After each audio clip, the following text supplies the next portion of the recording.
Rajput road को जिस तरीके से आपने चमकाने का काम करा है और 2 बार आप लगातार यहाँ से जीते हैं। 25 सालों में उत्तराखंड कहाँ पहुंचा है और आगे का भविष्य का अगर उत्तराखंड की बात करें तो उसका क्या सपना है, क्या रोड मैप है। आए दिन पेपर लीक होते थे उत्तराखंड में, बच्चे प्रोटेस्ट करते थे। अब बच्चे प्रोटेस्ट नहीं कर रहे, युवा सड़कों पर नहीं उतर रहे। क्या एक आरोप आप पे लगाया जाता है कि आप एक वर्ग विशेष को, एक धर्म विशेष को आप खत्म करने की कोशिश कर रहे हैं, उनको उत्तराखंड से हटाने की कोशिश कर रहे हैं। मदरसा बोर्ड ही बंद कर दोगे तो जो मदरसे में पढ़ रहे हैं बच्चे, उनका तो भविष्य अंधकार में हो जाएगा। लव जिहाद पे तो बहुत सारे राज्यों में कानून नहीं बन पाए हैं। क्राइम आपके इलाके में बड़ा है कुछ दिनों में, तो उसको लेकर आपने कुछ विभागों से बात करी, पुलिस से बात करी। 2047 तक आप उत्तराखंड को कहाँ देखते हैं?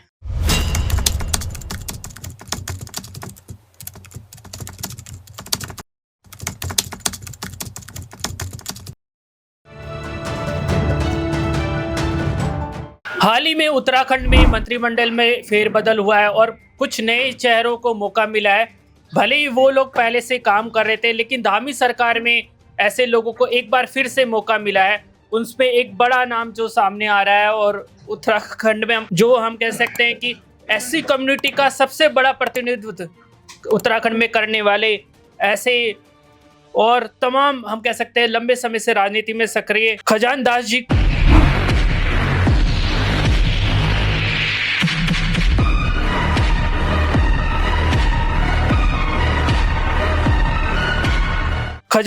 को कैबिनेट में मंत्री बनाया गया है। बहुत सारे पोर्टफोलियो, बड़े विभाग इनको आपको मिले हैं और जिस तरीके से आपका काम रहा है, राजपूत रोड को जिस तरीके से आपने चमकाने का काम करा है और 2 बार आप लगातार यहाँ से जीते हैं। एक बार आप किसी और सीट से भी जीत चुके हैं, तो 3 बार आप लगातार विधायक बन चुके हैं। तो आपकी प्रतिबद्धता ये दिखाती है कि किस तरीके से आपने राजपूत रोड को, जो ये विधानसभा है देहरादून की एक लोकप्रिय विधानसभा के रूप में आपने इसमें लाके खड़ा करा है। और जो आपके पास में अभी समाज कल्याण, अल्पसंख्यक कल्याण, छात्र कल्याण, भाषा विभाग की आपके पास बड़ी जिम्मेवारी है। जिस तरीके से सर आपको इतनी बड़ी जिम्मेवारी मिली है, पहले भी आप समाज कल्याण विभाग के मंत्री रहे, दोबारा से आपको मंत्रिमंडल में शामिल किया गया है। आपकी पहली प्राथमिकता क्या है? क्योंकि सरकार के पास ज़्यादा समय नहीं है इस कार्यकाल में, आपके पास में जो समय बचा है, क्या प्राथमिकता रहेगी? देखिए, सबसे पहले तो मैं आभार व्यक्त करना चाहूँगा केंद्रीय नेतृत्व का और अपने प्रदेश नेतृत्व का और माननीय मुख्यमंत्री जी का कि उन्होंने मुझे ये जिम्मेदारी सौंपी है और जो विश्वास उन्होंने मुझ पर जताया है उसमें खरा उतरने की मैं कोशिश करूँगा। क्योंकि समाज कल्याण विभाग एक आम जनमानस से जुड़ा हुआ विभाग है, जनता से सीधे जुड़ा हुआ विभाग है और इस विभाग का थोड़ा बहुत मुझे पुराना अनुभव भी है, क्योंकि एज ए 1 साल तक मैंने राज्य मंत्री के रूप में इसमें काम किया है। किंतु तब और अब में काफ़ी अंतर आया है और अभी मैंने समाज कल्याण विभाग की बैठक भी ली थी, विभागीय बैठक, और जिसमें मुझे काफ़ी जानकारी नई मिली है और हम चाह रहे हैं कि समाज के प्रति जो अंतिम छोर का व्यक्ति, जिसके हमेशा हम बातचीत करते हैं और इसका हमारा लक्ष्य भी है कि उसको प्रथम पंक्ति में कैसा खड़ा करें, ये मेरा ध्येय होगा। और मैं अपने संगठन और सरकार के तहत जो भी निर्णय ले जाएंगे वो जनहित के होंगे, ये मैं विश्वास दिलाता हूँ। सर, उत्तराखंड की स्थापना को 25 साल का समय हो गया है और इस 25 साल में उत्तराखंड ने बहुत बुरा दौर भी देखा और अच्छा दौर भी देखा, त्रासदी भी देखी, बड़े बड़े घोटाले देखे। तो 25 साल का जो कार्यकाल रहा है, तमाम सरकारें बनी, आपकी भी बनी, कांग्रेस की भी बनी, 25 साल में उत्तराखंड कहाँ पहुँचा है और आगे का भविष्य का अगर उत्तराखंड की बात करें तो उसका क्या सपना है, क्या रोड मैप है? देखिए, 25 साल की अगर हम बात करते हैं, 25 साल में उत्तराखंड में काफ़ी डेवलप किया है, विशेषकर सड़कों के मामले में भी। और ये देवभूमि है और जहाँ पर माँ यमुना, माँ गंगा की धारा बहती है, भगवान बद्री विशाल, भगवान केदारनाथ यहाँ पर है, हेमकुंड साहिब है यहाँ पर है, हरि का हरिद्वार यहाँ पर है। और हमारी जो आबादी है उत्तराखंड के प्रदेश की आबादी अगर हम बात करते हैं तो 1.25 करोड़ के लगभग है।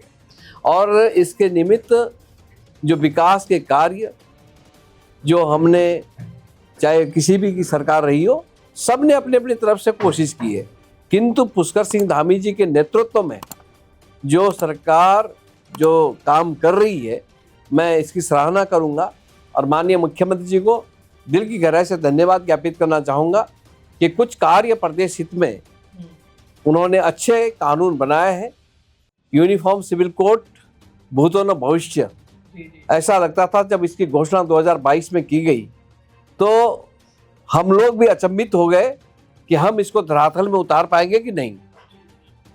किंतु जब समान नागरिकता कानून लागू हुआ तो पूरे देश ने इसकी सराहना संसद के अंदर की और हमारे गृह मंत्री माननीय अमित शाह जी ने संसद के अंदर बोला और ये एक प्रथम राज्य भारत का उत्तराखंड बन गया है जिसने समान नागरिकता कानून को लागू किया है। दूसरी बात, जिस तरह से धर्मांतरण हो रहा था उसको भी मजबूती देने का काम, उसको कानून लाने का काम ये अगर किया है तो माननीय मुख्यमंत्री श्रीमान पुष्कर सिंह धामी जी ने किया है। नकल विरोधी कानून आपने देखा होगा। मैं एक उदाहरण दे रहा हूं आपको। एक बालक जो गांव का सीधा साधा अपने गांव के स्कूल में प्राथमिक विद्यालय में पढ़ाई करता था और वो ज़्यादा दूर का भी नहीं है, केम्प्टी फॉल है उसके पास का गांव है, और उसके पिताजी एक 4th क्लास की नौकरी नगर पंचायत में करते थे। वो व्यक्ति आज जब नकल विरोधी कानून लागू हुआ तो बिना खर्चे और बिना पर्ची के आज उसने पीसीएस परीक्षा पास की और आज एसडीएम बन गया है। अब नकल कानून की बात कर रहे हैं कि बड़ा कानून बनाया गया है, जो नकल माफिया है उनको सरकार ने गिरफ्त में लिया है। 100 ऐसे नकल माफिया गिरफ्तार करें, ये बड़ी उपलब्धि है। आए दिन पेपर लीक होते थे उत्तराखंड में, बच्चे प्रोटेस्ट करते थे। अब बच्चे प्रोटेस्ट नहीं कर रहे, युवा सड़कों पर नहीं उतर रहे, क्या कहें? विशेषकर मैं कहना चाहूँगा कि नकल विरोधी कानून बनाया और जो नकल करवाने जो गिरोह था वो आपने कहा है कि 100 से अधिक लोग जेल के अंदर गए, जेल के सलाखों के पीछे गए। और इसके लिए अभी जो एक मामला भी सामने आया था कि नकल हो रही है, वो नकल नहीं थी। वो 11 क्वेश्चन और 11 क्वेश्चन को लेकर के किसी व्यक्ति ने बाकायदा फोटो खींच करके और उसको वायरल किया। पहले एक के पास भेजा, फिर दूसरे व्यक्ति के पास भेजा, तो इसको नकल नहीं कहा जा सकता। हाँ, पेपर लीक वाला जो मामला हुआ, पेपर अगर लीक होता तो सारा पेपर लीक होता, 100 सवाल होते हैं उसमें, किंतु ऐसा नहीं था। किंतु फिर भी माननीय मुख्यमंत्री ने छात्रों के हित को देखते हुए वो परीक्षा भी निरस्त की और जो छात्रों की मांग थी उनको बीच में जाकर के उन्होंने उस मांग को पूरा किया और सीबीआई जांच बिठाने की बात की गई और उसका ऐलान किया और आज सीबीआई जांच हो रही है। सर, 12,000 एकड़ जिस भूमि पर अतिक्रमण था, ऐसी भूमि को मुक्त कराया गया। ऐसा उत्तर प्रदेश में भी हो रहा है और उत्तराखंड में भी आपकी सरकार कर रही है, आपके मुख्यमंत्री कह रहे हैं। लेकिन एक आरोप आप पे लगाया जाता है कि आप एक वर्ग विशेष को, एक धर्म विशेष को आप खत्म करने की कोशिश कर रहे हैं, उनको उत्तराखंड से हटाने की कोशिश कर रहे हैं। विशेषकर ऐसा कुछ नहीं है। मैं विशेषकर इसका खंडन करना चाहूँगा कि जिन लोगों ने हरी पीली चद्दर को लेकर के किसी भी लैंड पे गाड़ दिया था और उसमें अतिक्रमण करने की कोशिश की, चाहे वो मंजारे हो चाहे मंदिर हो, इस तरह से ये होने वाला नहीं उत्तराखंड में, चाहे किसी भी वर्ग का क्यों न व्यक्ति हो। इसलिए ये कानून बनाया गया और उस 12,000 एकड़ जमीन को मुक्त करवाया। ये अगर यदि कोई कर सकता है, इस तरह से अगर कठोर निर्णय कोई ले सकता है तो पुष्कर सिंह धामी जी कर सकते हैं। बिहार में भी सर बीजेपी की सरकार है और वहाँ पे पूर्ण रूप से शराबबंदी है। यहाँ से भी खबरें आती है कि उत्तराखंड चूंकि देवभूमि है, यहाँ पे भी पूर्ण रूप से शराबबंदी हो। क्या आपकी कैबिनेट कभी इस पे फैसला लेगी या रेवेन्यू के चक्कर में शराबबंदी रोकी नहीं हो पाएगी कभी?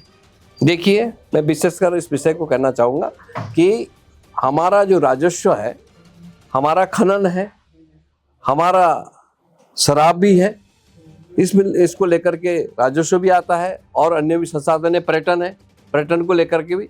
किंतु जो यहाँ पर आज की डेट में जो खर्चे हो रहे हैं उसको लेकर के भी हम सबको चिंता करनी है और ये निर्णय हम जो देव स्थान है, देव स्थल है, वहाँ पर प्रतिबंध कर रहे हैं और किया भी है।